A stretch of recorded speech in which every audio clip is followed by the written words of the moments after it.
Y para continuar con el análisis, le doy la bienvenida a nuestro director editorial Raúl Frías y también a mi compañero analista Víctor Hugo Hernández para continuar con este análisis, porque Raúl, Javier Tello nos dio unas cifras que desde mi punto de vista son verdaderamente escalofriantes, la falta de medicamentos en México, y que nunca en la historia había estado de la manera tan catastrófica como lo está ahora. Caballeros, todo el estudio, también el espacio, y la pregunta está sobre la mesa. Gracias, Eduardo, qué gusto saludarte.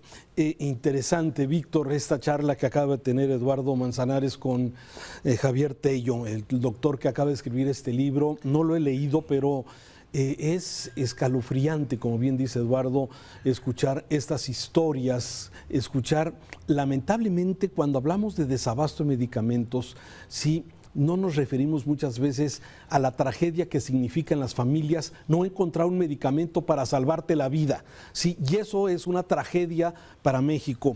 Y me llamó la atención lo que dice Javier Tello y destaco dos temas. Se juntan dos elementos, uno de ellos, ignorancia de quien está al frente de este tema, y la otra, incompetencia. Sí, este factor, pues no pareciera más, simplemente. Raúl, ¿sí? Una más, ¿sí? Ideología. Él maneja tres I's: desde luego. Ignorancia, incompetencia e ideología. Sí. Dices, combinación fatal. Eso me parece que es lo más delicado de este asunto, ¿sí? Y no hay otra explicación más que esos tres elementos que está dando Javier Tello para poder concretar qué es lo que ha pasado con el desabasto. Todo empezó precisamente con satanizar a las farmacéuticas en México. Y de ahí se desata todo esto, donde va la ignorancia, donde va la incompetencia, donde va la ideología, y que provoca hoy en México un exceso de muertes de más de 600,000 personas, ¿sí? Unas por COVID, desde luego, por esta pandemia que todavía no está controlada, pero las otras también personas que lamentablemente perdieron la vida porque no alcanzaron medicamentos, porque no tuvieron un acceso a una cita especializada y porque se fueron a morir a sus casas o murieron en algún hospital de esta ciudad. Y eso es una tragedia. Nadie se imaginaba que esa satanización ideológica, porque no hay ninguna sola denuncia en contra de la industria farmacéutica, que haya corrupción, como dijo el presidente López Obrador, precisamente en el 2019. Y al implementar, suspender la compra de estos medicamentos especializados, empieza esta gran tragedia por el desconocimiento y la ignorancia, porque no se conocía que las farmacéuticas no son las que distribuían, que las empresas distribuidoras son otras y que cobran por hacer ese trabajo también. Y lamentablemente este asunto de concentrar las compras consolidadas en quien no sabe, lamentablemente, y eso ha sido una tragedia, Víctor. Sí, Raúl, comenzó esto con una concepción y un diagnóstico equivocado, y digo equivocado entre comillas porque tengo mi propia lectura, pero ante la evidencia de que no ha habido evidencias, pues no queda más que concluir que era equivocado. Decir que era un proceso donde privaba la corrupción, donde un grupo de empresas abanderadas por algunos políticos corruptos habían hecho del negocio de la distribución de las medicinas su propio negocio y estaban saqueando al país. Mira, no lo dudo, viniendo de gobiernos anteriores, porque hemos visto cómo se las gastan. Lo que sí me preocupa es que no se presentaron o no se han presentado hasta este momento las pruebas y no se ha castigado a los culpables o a los supuestos responsables. A nadie. Entonces, a partir de esa premisa, como en otros tantos proyectos del gobierno federal actual, se tomó la decisión de cambiar un sistema que funcionaba en un 90%, como dice Javier Tello, en un 95% en cuanto a la distribución de medicinas. Un procedimiento que ya sabemos era altamente especializado, pero llegó este nuevo gobierno y dijo, no, vamos a cambiar las cosas para ahorrarnos dinero y para castigar a los que están haciendo negocios con las medicinas. Ni una cosa ni otra. Nos metimos en un berenjenal y en un problema tremendo, que no sería tan doloroso y lamentable si no se tratara de vidas humanas, porque esto mismo ha ocurrido en otras dependencias de gobierno y en otros procesos del gobierno de la política pública. Pero en este caso estamos hablando de vidas de seres humanos, de niños, de mujeres, de hombres que han perdido la vida por una percepción, por una estrategia equivocada de política pública en medicina. Así es, y déjame terminar con este comentario nada más. Sí, a todo lo que tú has dicho acertadamente hay otro elemento adicional, ¿sí? Que no se corrige.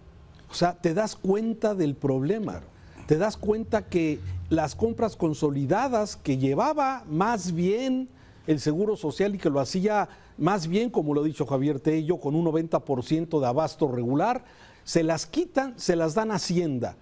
Y Hacienda no sabe qué hacer. Y se nombra a una UNOPS, a un organismo internacional que no es su especialidad la compra de medicamentos. Y seguimos con el problema de desabasto y no se corrige.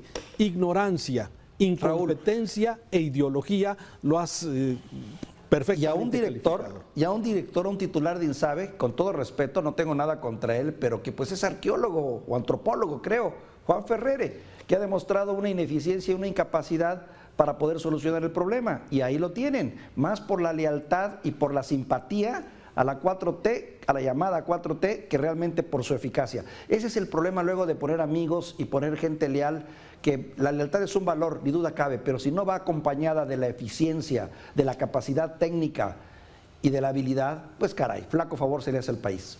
Déjame de ahí pasar, y es que no, dicen que no son iguales, y bueno, uno esperaba de alguna forma pues actuaciones diferentes ante el tema, por ejemplo, ahora de corrupción. ¿Sí?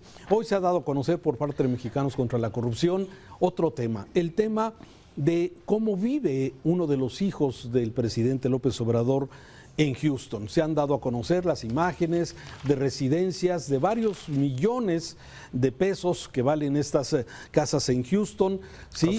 De José Ramón, que vive pues realmente pues muy bien. Un muchacho, digo por llamarle muchacho, de 41 años de edad, que hace 3 años no sabía qué iba a hacer. Y ahora sí se casa con esta mujer que de alguna forma, Caroline Adams, sí, que pues bueno, ella se dedica a cabildear a favor de las empresas de energía en México, y ahí aparentemente es donde se da esta relación.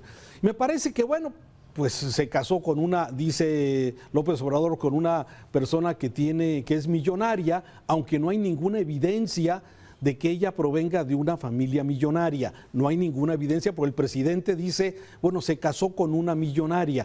El problema me parece que no es exactamente en ver los lujos con el que vive el hijo del presidente López Obrador, que es muy incongruente con esa política de austeridad que el presidente marca, donde dice que con un par de zapatos se tiene, con un vehículo sencillo se puede trasladar.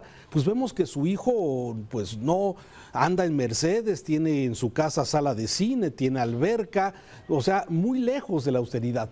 Pero más allá de esto, Víctor, me parece que el dato fundamental de esta revelación de Mexicanos contra la Corrupción es el posible conflicto de interés.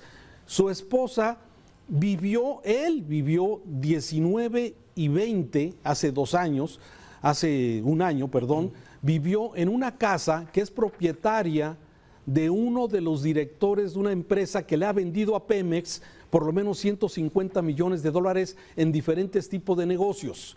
Ese es el posible conflicto de interés, en donde viven en una casa, y te puede parecer parecido esto a otros casos que ya conocemos, ¿sí?, de un director de una empresa que le vende a Pemex y que le está surtiendo equipo a la refinería Dos Bocas. Un evidente conflicto de interés, Víctor. A ver, sí, me recuerdas a la Casa Blanca, te refieres, ¿no? También de la Casa Blanca, o sea, episodio. La casa de la Gaviota, que la construyó el constructor favorito de Peña Nieto en el Estado de México. Sí, entonces, y que, bueno, pues todo acabó en un gran escándalo de desacreditar a la familia y todo lo que ocurrió. Y aquí el presidente justifica todo esto diciendo es que su hijo se casó con una mujer rica, una mujer millonaria. A ver, hay conflicto de interés y eso es lo que debería de explicar el presidente. Sí, Raúl, yo tengo mi lectura. Mira, yo no sería tan severo en el sentido de la casa, porque tú lo sabes igual que yo, porque tienes familia en esas tierras y sabes, yo así lo pienso, una casa por medio de esta es muy común allá, más en un estado como Texas, donde todo es a lo grande y donde un ejecutivo promedio, un gerente de una buena empresa puede tener acceso a una casa. Y más con los créditos y como se da el sistema americano, que es un sistema muy interesante en cuanto a eso se refiere. No es justificación, claro. Aquí el asunto está en que sí estamos, si no ante un problema de corrupción, sí ante un problema tal vez de ética y de ética y de discurso, porque aquí el asunto que agrava este hecho, que en sí no lo es per se, es el hecho de que el presidente, el papá, pues, ha mantenido una narrativa de alto nivel en el sentido de ser prudente, ser discreto, ser modesto en tu vida, ser muy probo, y eso precisamente genera la crítica, porque dices, bueno, si al final del día tú me estás dando un sermón y dando una lección de prudencia, de austeridad, de solo un par de zapatos, de que me estás diciendo que ser clase mediero con ambición es malo en este país, pues caramba, mira cómo te castiga la vida con tu hijo. Entonces ahí, sinceramente, sí nos encontramos ante un problema que yo lo veo más del lado ético-moral que del tipo de corrupción por las razones que te doy. Fíjate que yo, además del problema moral que tú bien marcas, yo sí veo un conflicto de interés y actos de corrupción. No puedes vivir 2 años en una casa de una empresa, del director de una empresa que le vende a Pemex.